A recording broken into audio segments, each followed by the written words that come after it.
హైదరాబాద్లో largest CREDAI one stop property show ఈ నెల 23, 24, 25వ తేదీల్లో Nagole metro station Hyderabad. Hi hello welcome to Suman TV. నేను మీ రోషన్. సో చిన్ని కృష్ణ గారు నమస్తే నమస్తే నమస్తే. నమస్తే రోషన్. ఎన్ని సినిమాలు తీసామన్నది అసలు ముఖ్యమే కాదు, ఎలాంటి సినిమాలు తీసామన్నది చాలా చాలా చాలా ఇంపార్టెంట్, ఎస్పెషల్లీ ఇండస్ట్రీలో.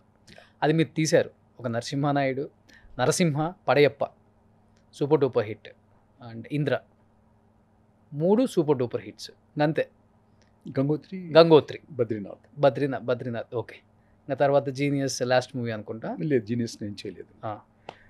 నేను బయటకు వచ్చి చెప్పాను కదా, బయటకు వచ్చేసి నచ్చకపోతే వచ్చేస్తాను. సూపర్ డూపర్ హిట్స్ ఇచ్చిన చిన్నకృష్ణ గారు ఎందుకని రెస్ట్ తీసుకుంటున్నారు? ఒకప్పుడు స్టార్ రైటర్, ఇప్పుడు అంటే ఏమని చెప్తారు అసలుకి? ఒకప్పుడు స్టార్ రైటర్, స్టార్లకు రాసిన వాళ్ళు స్టార్ రైటర్ అంటారు కదా. అదే అంటారు, కానీ అది ఊరికే కలుక్కెలుగా మాట్లాడతారు. కానీ స్టార్ రైటర్ గిరేటర్ ఏం లేదు.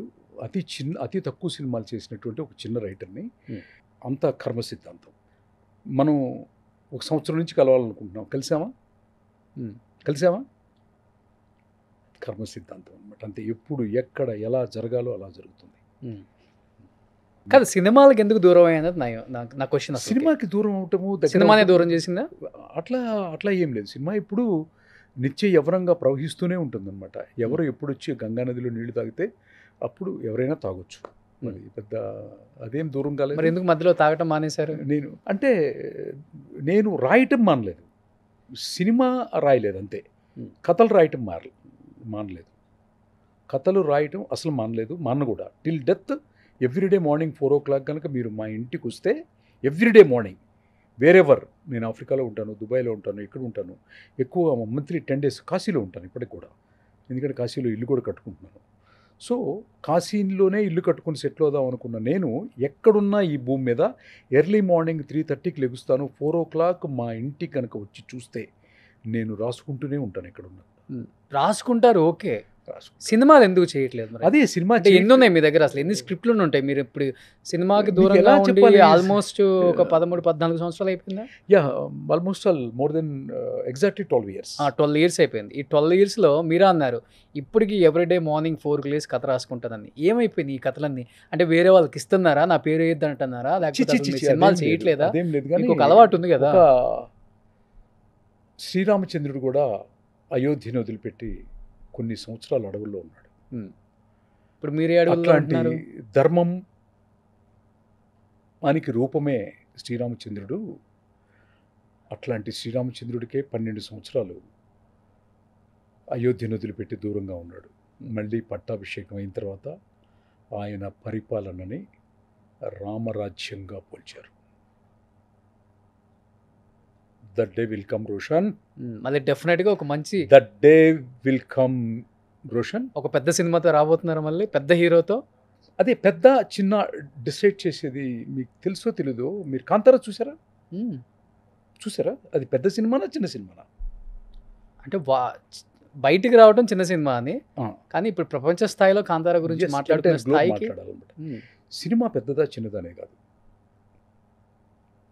కాంతారా సౌండ్ ఇంకా వినపడుతూనే ఉంది. అవును, అంతకంటే పెద్ద సౌండ్ చేయాలి.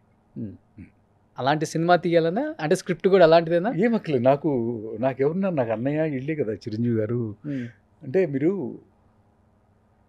చిరంజీవి గారు మళ్ళీ చేస్తే బాగుంటుంది అనేది అడుగుతారేమో అనుకున్నాను. మీరు ఎలా ఉంటుంది అనేది చేస్తే ఎలా ఉంటుంది? ఇంద్రా 2 అసలు ఇంద్రా 2 3 అనే కాదు. నాకు బాలకృష్ణ గారు, చిరంజీవి గారు ఇద్దరు నాకు 2 కళ్ళులాగా.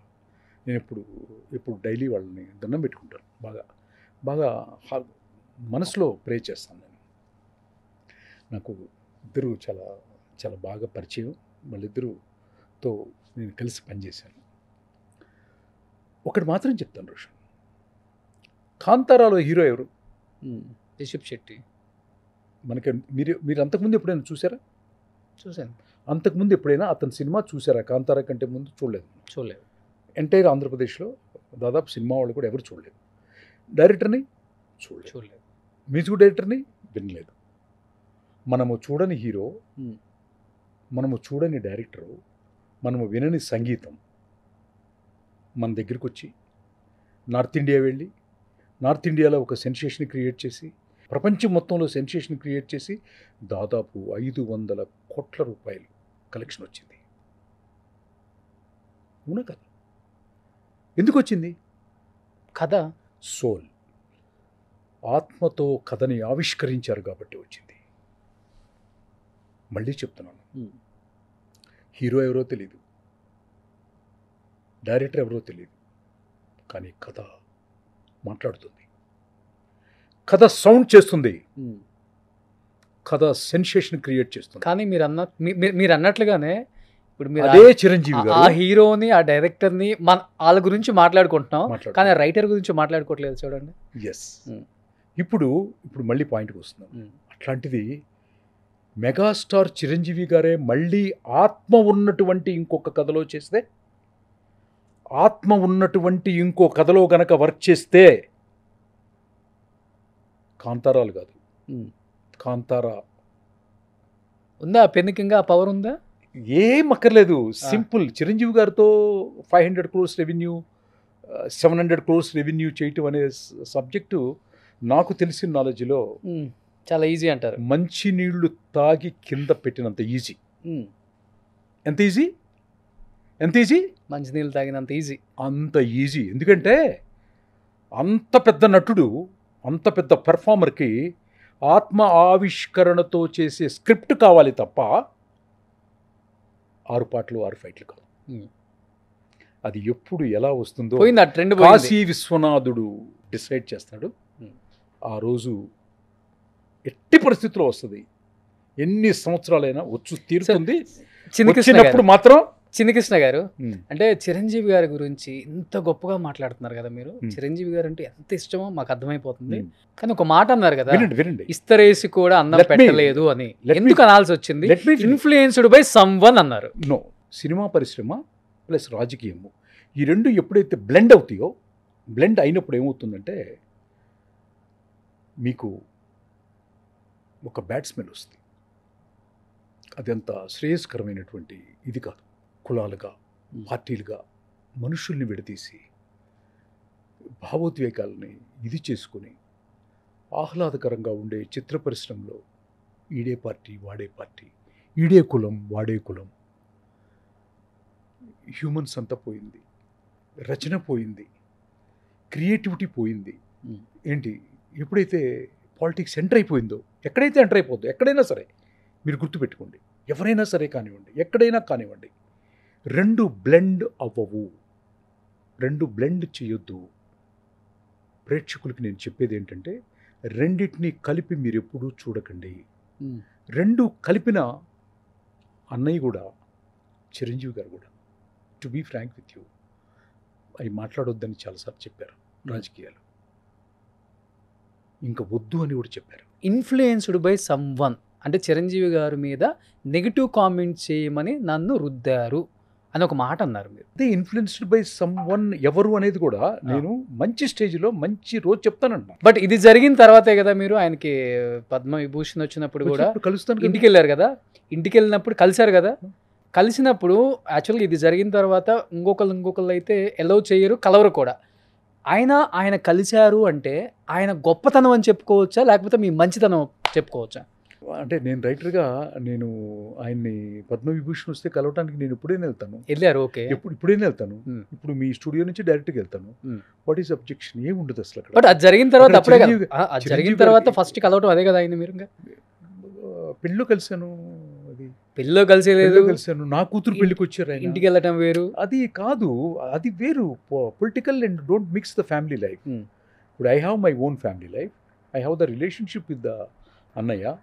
దాన్ని చిలవలపలుగా మాట్లాడాల్సిన అవసరం చిన్ని గారు. అంటే అంటే అది జరిగిన తర్వాత ఇంటికి వెళ్తే ఆయన అంత గౌరవంగా మిమ్మల్ని రిసీవ్ చేసుకొని డోర్ ఓపెన్ చేశారు కదా, మీకు ఇచ్చిన భరోసా లేకపోతే మీతో మాట్లాడిన మాటలు అంటే ఏమని చెప్తారు? చాలా కంఫర్టబుల్గానే మేము ఇద్దరం 1-to-1 మాట్లాడుకున్నాం. అది ఓపెన్గా మాట్లాడుకోవాల్సిన విషయాలు కాదు. అది అంటే మీ సినిమా కెరీర్ గురించి మళ్ళీ వర్క్ చేద్దామని కూడా అన్నయ్య. సో నెక్స్ట్ ఎలాంటి స్టోరీలు రాస్తున్నావు, ఎలాంటి సినిమాలు తీస్తే బాగుంటుంది, ఇంకా ఎలాంటి కొత్త స్టోరీలు రాసావు, ఏమన్నా చెప్తే వింటారు, ఇలాంటివి ఉంటాయి కదా. సినిమా వ్యక్తుల మధ్య ఇంతకన్నా ఎక్కువైతే ఉండదు సంబంధం, ఇంకా అంతే కదా. నాకు పెద్ద నీ అంత నాలెడ్జ్ నాకు ఉండదు కదా రోషన్. నీకున్నంత ఎక్స్పీరియన్స్ నాకెంత ఉంటుంది? చిన్ని కృష్ణ గారు, నేను కాశీలో ఉంటున్న వాడిని, ఆ, నువ్వు హైదరాబాద్ ఏంటి ఇప్పుడు గుడ్డులో ఉంటున్నావు కాబట్టి నీకున్న నాలెడ్జ్ నాకు ఖచ్చితంగా ఉండదు కదా. కాదు ఇప్పుడు మీరు హైదరాబాద్లో ఉండట్లేదా? ఆల్మోస్ట్ ఆల్ కాశీలో ఉన్నాను ఎక్కువ. ఎందువల్ల? ఊరికే నాకు ఇష్టం కదా. అంటే కాశీకి నా చాలా Kashi is the second town. ఇల్లు కట్టేసుకున్నారు అక్కడ. కడుతున్నాను. సుమన్ టీవీలో మీ పర్సనల్ అండ్ బిజినెస్ ప్రమోషన్స్ కోసం కింది నెంబర్కి కాంటాక్ట్ చేయండి.